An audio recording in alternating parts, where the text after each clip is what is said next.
Graça e paz, amada igreja. Nós iremos meditar nesta noite no Evangelho de João, capítulo de número 3. Evangelho de João, capítulo 3, versículo de número 13 e 14. João, capítulo 3.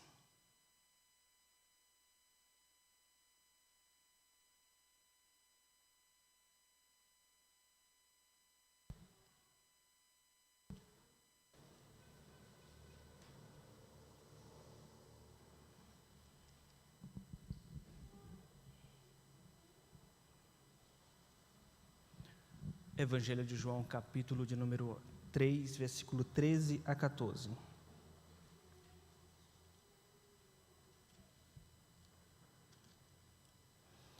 Ora, ninguém subiu ao céu, senão aquele que de lá desceu, a saber, o Filho do Homem que está no céu. E do modo por que Moisés levantou a serpente no deserto, assim importa que o Filho do Homem seja levantado, para que todo o que nele crê tenha a vida eterna. Vamos orar, pedir para que Deus fale aos nossos corações. Senhor nosso Deus, queremos pedir, Pai, o Teu socorro, a Tua misericórdia. Revela o Teu amor, a Tua compaixão para conosco nesta noite, Senhor, nos revelando os mistérios da Tua palavra, o mais profundo da Tua palavra, e que o mais profundo da Tua palavra venha penetrar no mais profundo de nosso ser e nossos corações. Glorifica o Teu nome nesta noite, que apenas o Teu nome seja exaltado. Tudo isso nós Te pedimos em nome de Jesus. Amém, Senhor. Meus irmãos, o mês de abril geralmente é o mês onde se celebra a Páscoa, onde nós comemoramos a Páscoa, e nós estamos tendo essa série de sermões relacionados ao tema da Páscoa. Não será diferente hoje, por isso essa pausa da exposição da carta de Paulo aos Gálatas. Hoje, portanto, abordaremos temas relacionados à Páscoa. O que é a Páscoa? Na verdade, meus irmãos, a Páscoa ela é um evento, diz respeito a um evento do Antigo Testamento, que diz respeito, na verdade, a um livramento de Deus. Páscoa, a palavra Páscoa significa exatamente um livramento de Deus, onde Deus livrou os israelitas da morte, os primogênitos dos israelitas da morte, por causa do sangue. O sangue que foi colocado nos umbrais da porta, e esse sangue, que simboliza o sangue de Cristo, livrou os israelitas, os primogênitos de Israel, da morte. À meia-noite, o anjo da morte passou e livrou Israel por causa do sangue. Isso já ali como um prelúdio à 10ª praga do Egito, naquele confronto entre Deus de Israel e Faraó no Egito. Na verdade, esse sangue, meus irmãos, aponta para um cordeiro no futuro, que é o próprio Cristo. Porque está escrito em João capítulo 1, versículo 29, esse é o Cordeiro de Deus que tira o pecado do mundo. Isso significa Páscoa. Páscoa significa a obra de Cristo. Existe o evento Páscoa do Antigo Testamento, passou a ser celebrado como um rito que lembrava este evento, mas que apontava para um evento muito maior, que é a obra de Cristo na cruz. Então, quando nós falamos de Páscoa, nós estamos falando da obra de Cristo na cruz, ou de toda a obra de Cristo como Messias. Nós precisamos entender, meus irmãos, então, o que é esta obra de Cristo. Nós precisamos entender quais são as etapas fundamentais desta obra de Cristo, para nós fortalecermos nossa fé e para aqueles que ainda não conhecem o Evangelho, para que se convertam. O tema da mensagem de hoje são as etapas fundamentais da obra de Cristo, com base em João capítulo 3, versículo 13 a 14. As etapas fundamentais da obra de Cristo. João aqui, meus irmãos, ele usa 3 verbos de maneira poética, de maneira profunda, que vai resumir de uma maneira assim didática a obra de Cristo, ou toda a sua obra, da sua vida e sua missão. E os verbos que ele usa aqui para resumir essa obra é o verbo descer, o verbo subir e o verbo ser levantado. Quem é aquele que subiu ao céu, senão aquele que de lá desceu?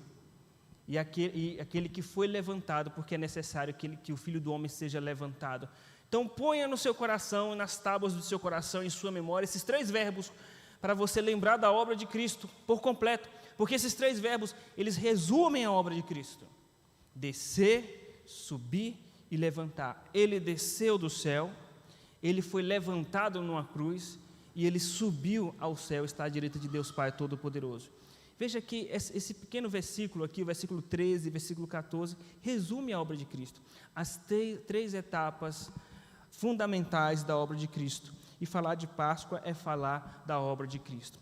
Veja, a primeira etapa fundamental da obra de Cristo, meus irmãos, é a encarnação. Versículo 13, ele diz: ora, ninguém subiu ao céu, senão aquele que de lá desceu, a saber, o Filho do homem que está no céu.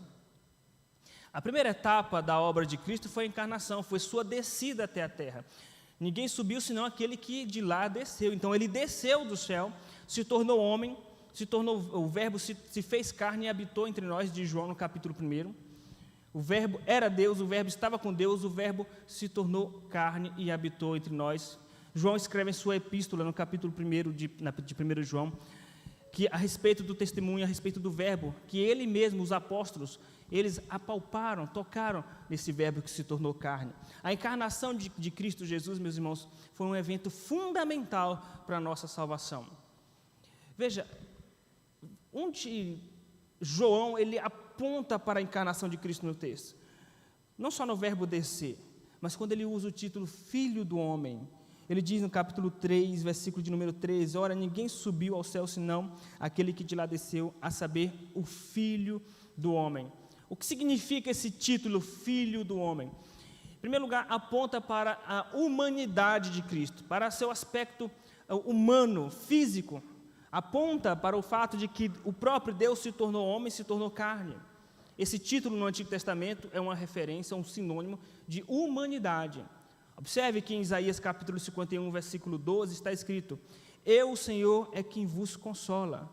Quem és tu para temer o filho do homem, que é mortal, para temer o homem que não passa de erva? Então ele usa aí, dentro do paralelismo hebraico, filho do homem como sinônimo de homem.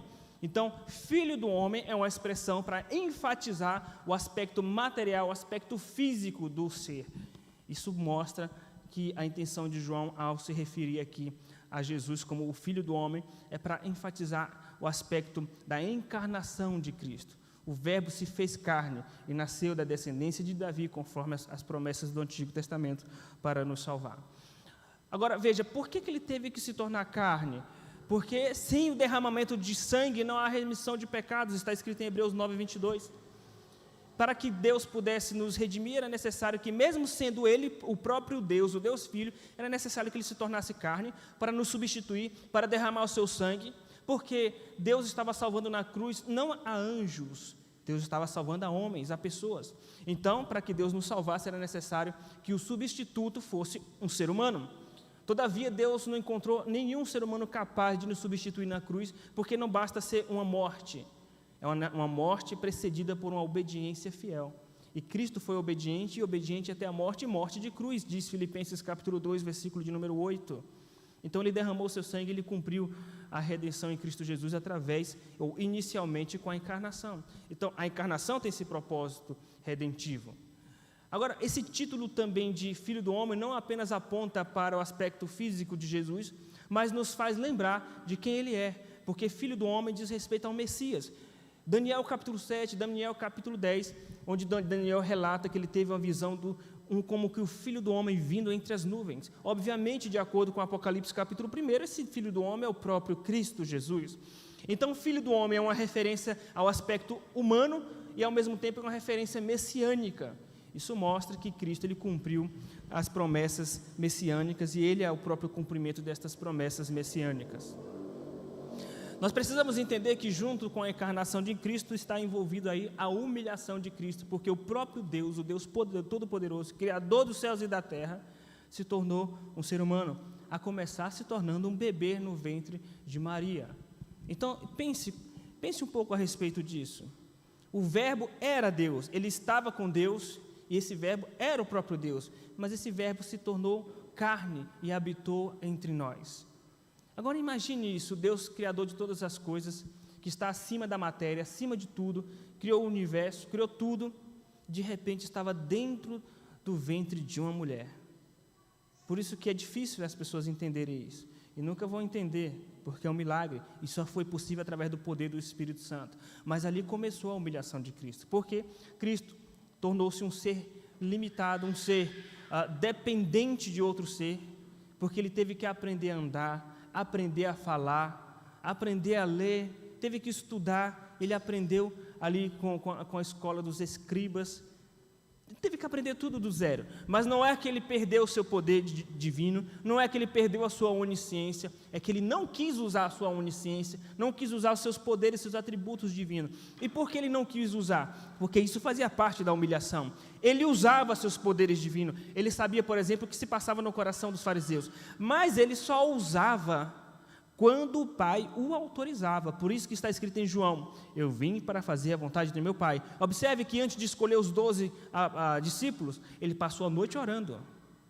Observe que antes de andar sobre as águas, ele passou a noite orando.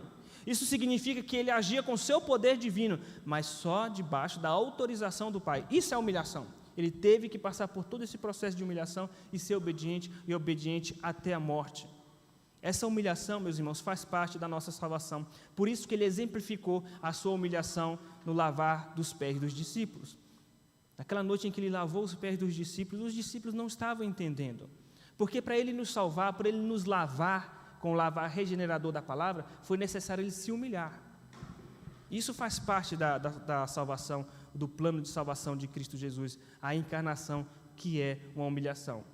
Além da humilhação de se tornar matéria, ele teve que se submeter à lei de Moisés para nos salvar, nos substituir, e teve que conviver com pecadores. Você imagina o Deus Santo Todo-Poderoso morando, vivendo junto com pecadores?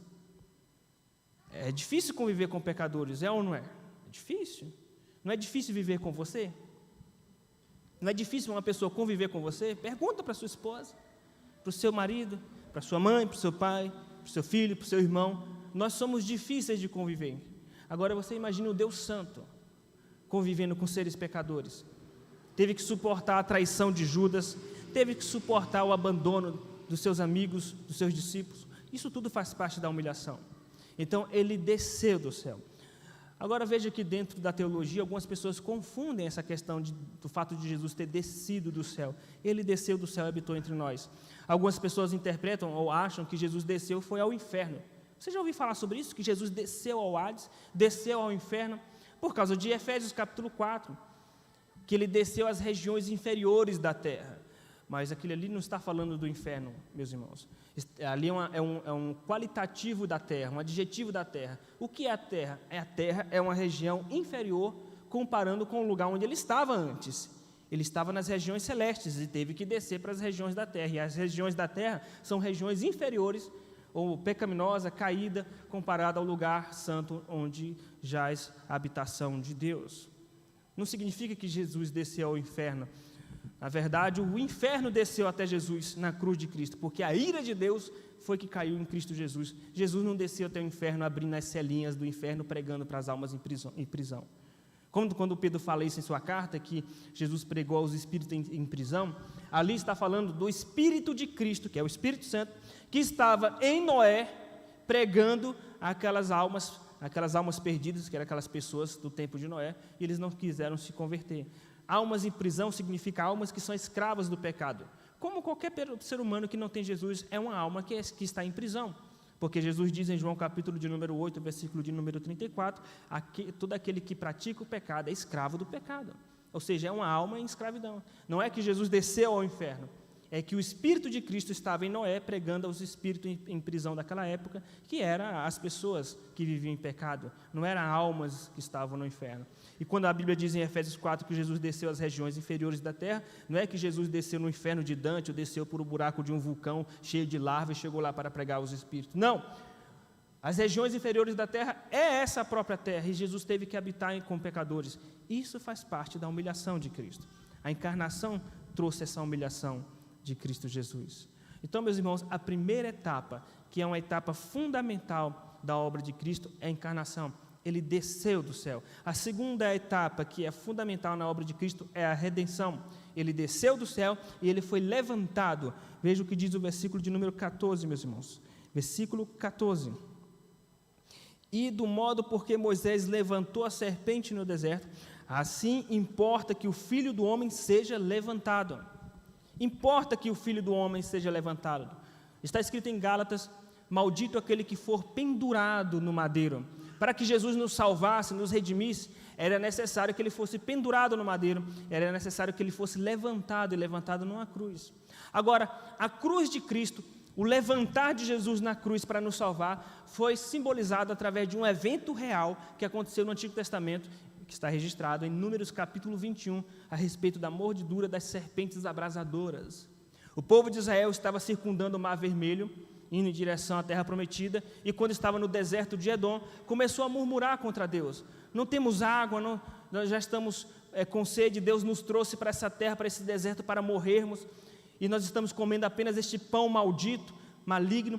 Eles chamaram o pão que Deus enviou do céu de pão maligno, o pão que simboliza o próprio Cristo, porque Jesus disse em João capítulo 6, eu sou o pão da vida, o pão que desceu do céu.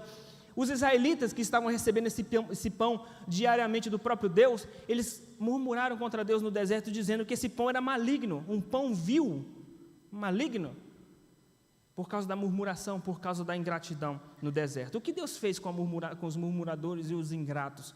É por isso que eu digo sempre, que se tem um pecado que Deus abomina e Deus odeia, é a murmuração e a ingratidão. Então não murmure aquilo que Deus tem feito por você, aquilo que Deus tem te dado. A simplicidade da sua vida, não murmure, porque se tem um pecado que Deus odeia, é a murmuração. Deus começou a matar os israelitas por causa dessa murmuração. E Deus enviou serpentes abrasadoras, estavam mordendo os israelitas e muitos estavam morrendo. Então o povo clamou a Deus, pediu perdão para Deus, pediu para que Moisés intercedesse em favor do povo, para que Deus curasse o povo, salvasse o povo e cessasse aquela maldição, aquela praga. Então Moisés intercedeu e Deus falou para Moisés, Moisés, constrói uma serpente abrasadora e coloca ela numa haste, levanta essa serpente. E Moisés construiu uma serpente de bronze. E Deus disse, assim será que todo aquele que olhar para a serpente de bronze será curado da mordidura das serpentes abrasadoras. E Deus curou todos aqueles que foram envenenados pelas serpentes abrasadoras, a partir do momento que os israelitas olharam para aquela serpente de bronze. Aquela serpente de bronze, meus irmãos, simboliza o próprio Cristo, porque João atesta isso no versículo 14, e do modo por que Moisés levantou a serpente no deserto, assim importa que o Filho do Homem seja levantado. Aquela serpente de bronze que Moisés construiu simboliza o próprio Cristo Jesus, que foi levantado na cruz, de maneira que todo aquele que olha para Ele vai ter a vida eterna. Todo aquele que olhar para Cristo, assim como os israelitas olharam para a serpente de bronze, será curado. Se você ainda não teve um encontro com Cristo, se você está perdido em sua vida, não tem certeza para onde vai após a morte, você não tem paz em sua vida, se você tem vivido uma vida de vazio, sem sentido, a partir do momento que você olhar para a cruz de Cristo, você vai ser curado, você vai ser salvo, assim como Deus salvou os israelitas. Você terá a vida eterna, porque é exatamente isso que diz o final do versículo 15. Para que todo que nele crê tenha a vida eterna. Meus irmãos, nós precisamos fazer como os israelitas fizeram. Nós precisamos fazer o que diz o texto, olhar para a cruz. Foi necessário que Jesus fosse levantado no madeiro. Foi necessário que Jesus fosse levantado na cruz, para que todo aquele que nele crê tenha vida eterna, para que todo aquele que olhar para a cruz seja curado. Quando nós olhamos para a cruz, o que encontramos? Nós encontramos esperança. Nós vivemos em dias de desesperança, de desespero, mas a partir do momento que você olha para a cruz, você vê esperança, porque ali é onde nós encontramos perdão, perdão eterno, perdão judicial. Quando nós olhamos para a cruz, nós encontramos certeza e segurança da salvação. Quando nós nos sentimos inseguros, momentos de insegurança, de incerteza, você olha para a cruz e diz, não é porque eu mereço, não é por minhas obras. A obra de Cristo na cruz foi suficiente para me dar certeza da salvação. Como está escrito em 1 Coríntios capítulo 15, versículo 19. Se a nossa esperança fosse limitada apenas a este mundo, nós seríamos os mais infelizes dos homens. Mas nós fomos salvos na esperança. A esperança não confunde, porque o amor de Deus é derramado em nossos corações pelo Espírito Santo, diz Romanos 5:5. E a partir do momento que você olha para a cruz, você passa a ter mais certeza do amor de Deus. Então, olhe para a cruz e você vai ter certeza do amor de Deus por sua vida. Olhe para a cruz e você vai encontrar cura para as frustrações, para o desespero do seu coração. Olhe para a cruz de Cristo e você vai encontrar esperança e vida eterna. Meus irmãos, as etapas fundamentais da obra de Cristo incluem, em primeiro lugar, a encarnação, porque Ele desceu do céu. Inclui, em segundo lugar, a redenção, porque Ele foi levantado no madeiro. E, por último, inclui a ascensão de Cristo. Veja o que diz o versículo 13. ninguém subiu ao céu, senão aquele que de lá desceu, a saber, o Filho do Homem, que está no céu. Ele está no céu porque ele subiu ao céu. Ele desceu, depois ele foi levantado, e depois ele subiu ao céu. Isso nos faz lembrar da ascensão de Cristo, uma vez que ele ressuscitou ao terceiro dia, apareceu aos 12, depois apareceu aos mais de 500 discípulos, e depois subiu ao céu, onde os discípulos ficaram olhando Jesus subindo aos céus, e os anjos disseram para eles: por que vocês ainda estão olhando para o céu? Não sabeis vós que assim como ele subiu ao céu, um dia ele voltará? O que significa essa subida de Cristo ao céu? Significa, meus irmãos, que ele tomou de volta todo o seu poder, toda a autoridade me foi dada nos céus e na terra. Portanto, ide e pregai o evangelho a toda criatura. Quais são os benefícios da ascensão de Cristo, da glorificação de Cristo? Ele está assentado à direita de Deus Pai Todo-Poderoso. Foi a visão que Estevão teve quando Estevão estava para morrer, para ser apedrejado. Ele viu o Deus Filho à direita de Deus Pai Todo-Poderoso, e Jesus estava de pé ao lado de Deus Pai, pronto para recebê-lo na glória. Qual é o impacto teológico da ascensão de Cristo? A primeira coisa, meus irmãos, que acontece com a subida de Cristo, com a ascensão de Cristo ao trono de Deus, é que Cristo nos garante eterna intercessão salvífica.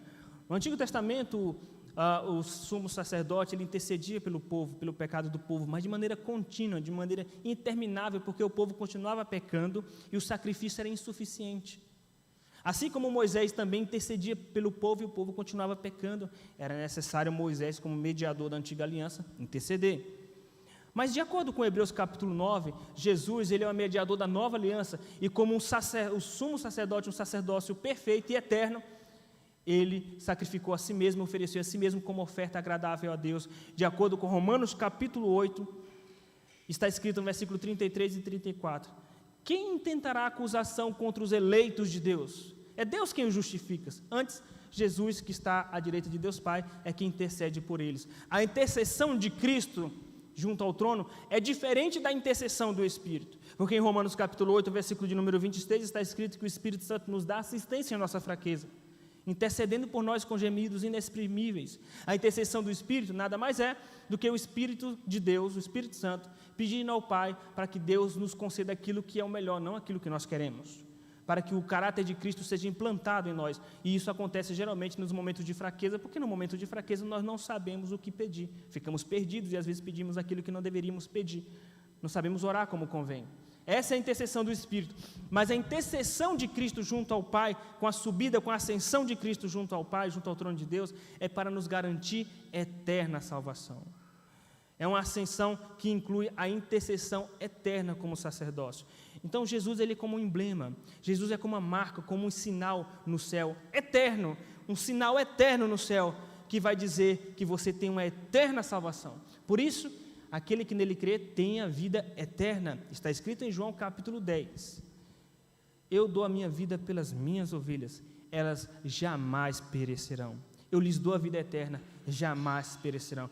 Para mim, esse conceito não diz respeito a debates teológicos. Esse conceito, na verdade, é um consolo de Deus para os crentes, de que se você está em Cristo Jesus, você jamais vai perder a vida eterna. Isso é evangelho, isso é uma boa notícia. Então, meus irmãos, o que a ascensão de Cristo nos trouxe de benefício? Eterna salvação através da intercessão contínua de Cristo. Outro benefício que a ascensão de Cristo nos trouxe foi o fato de que o diabo não vai mais ficar nos acusando junto ao trono de Deus Pai. Observe que, de acordo com Jó capítulo 1, os anjos de Deus, sejam anjos caídos ou outros anjos, compareciam à presença de Deus, ao que tudo indica, para prestar relatório, porque se os anjos são criaturas, e são criaturas que foram criadas para servir a Deus, é necessário que eles prestem relatório de suas atividades, prestam contas de suas atividades. É o teor que nós temos a partir da leitura de Jó capítulo 1. Então, no dia que os filhos de Deus compareciam à presença de Deus, ao que tudo indica para prestar contas, Satanás compareceu à presença de Deus, e houve ali uma demanda, um debate, um diálogo entre Deus e Satanás foi acusando Jó, e Deus foi então pondo Jó à prova. Mas de acordo com o texto de Apocalipse, capítulo de número 12, que está escrito que João viu uma mulher vestida de sol com a lua debaixo dos pés e uma coroa de 12 estrelas, essa mulher achou-se grávida. Essa mulher diz respeito à igreja de Cristo. Achando-se grávida, Ela foi perseguida por um grande dragão que tem 7 cabeças, que tem 10 diademas, que tem 7 chifres. É um dragão grande e vermelho. Esse dragão arrojou sua boca contra a mulher, perseguiu a mulher a fim de devorar o filho. Todavia, nasceu um filho varão dessa mulher, e esse filho varão foi arrebatado até Deus. Então, nesse intercurso, João resume toda a obra de Cristo, dizendo: o filho nasceu e depois subiu ao céu, foi arrebatado até Deus. A ascensão de Cristo. Logo em seguida, houve uma peleja no céu. Assim que Jesus foi arrebatado até Deus, assim que Jesus subiu até Deus, houve uma peleja no céu entre Miguel e seus anjos contra o dragão e os anjos, a terça parte dos anjos que o dragão arrastou com sua cauda. Então, Miguel e seus anjos, que ali representa, talvez seja o próprio anjo Miguel, mas como representante direto de Cristo nessa batalha, Miguel expulsou Satanás. Então, em seguida, diz o texto: festejai aos céus, porque Satanás foi lançado à terra, o acusador de nossos irmãos que nos acusa de dia e de noite. Isso significa que Satanás não pode mais ter acesso à presença de Deus para acusar os crentes na presença de Deus. Quem conquistou isso? Foi a ascensão de Cristo, a subida de Cristo. Ele foi arrebatado até Deus, e com esse levantar de Cristo até o trono de Deus, ele tomou de volta a sua autoridade e tirou o acesso que Satanás tinha à presença de Deus para acusar os crentes. Com a ascensão de Cristo, nós temos eterna salvação, garantia de salvação, intercessão eterna. Com a ascensão de Cristo, nós temos o alívio de saber que Satanás não nos acusa de dia e de noite junto ao trono do Pai. É bem verdade que o diabo nos acusa em nosso ouvido, mas ele não nos acusa mais diante do Pai. Isso tem como consequência o fato de que nenhuma condenação há para os que estão em Cristo Jesus. Quem tentará acusação contra os eleitos de Deus, se é Deus quem os justifica? E um outro benefício que foi trazido, promovido pela ascensão de Cristo, é a autoridade que nós temos em nome de Jesus para pregar o Evangelho, e se preciso for, pisar em serpentes e escorpiões, que representam o diabo e seus anjos. Ou seja, a ascensão de Cristo trouxe para a igreja liberdade e autoridade para pregar o Evangelho sobre a todas as nações. E isso durante o milênio. Por quê? Porque Satanás está preso. E quando Satanás foi preso? Com a ascensão de Cristo, Cristo expulsou Satanás desse acesso que ele tinha à presença do Pai, e ainda o prendeu por 1000 anos. Em que sentido? No sentido de que ele não pode enganar mais as nações, no sentido de que ele não pode seduzir as nações e congregar as nações para a grande peleja. Então, nesse período de 1000 anos, nós temos liberdade para pregar o Evangelho em todas as nações. Algumas nações com uma dificuldade mais aguda, mas a igreja não é impedida de avançar na pregação do Evangelho. Nós temos liberdade para plantar igreja nos bairros de Diadema. O diabo não vai impedir. Mas haverá um dia que Satanás será solto por pouco tempo. Aí sim, todas as nações se levantarão contra a igreja. Aí sim, nós não teremos mais a liberdade de abrir igreja em qualquer lugar. Vai ser uma grande tribulação, uma grande perseguição, mas que vai durar por breve tempo, mas vai acontecer. Mas o benefício da ascensão é que nós temos a liberdade de pregar o Evangelho. É claro que sempre haverá oposição ao Evangelho, mas não diz respeito à grande tribulação. Meus irmãos, nós temos aqui as etapas fundamentais da obra de Cristo. Se você quer entender o que é a Páscoa é a obra de Cristo. E o que é a obra de Cristo? Envolve encarnação, envolve a redenção e envolve a ascensão de Cristo. Ponha isso em sua mente, em seu coração, guarde isso em seu coração. Quais são as etapas fundamentais da obra de Cristo? Encarnação, ele desceu. A redenção, ele foi levantado.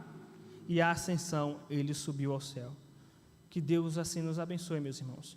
Que possamos continuamente ter em mente a ascensão de Cristo, que nos garante autoridade para pregar o Evangelho, e que nós possamos continuamente olhar para a cruz de Cristo, onde nós encontramos cura para a nossa alma, onde nós encontramos esperança da vida eterna e segurança da vida eterna.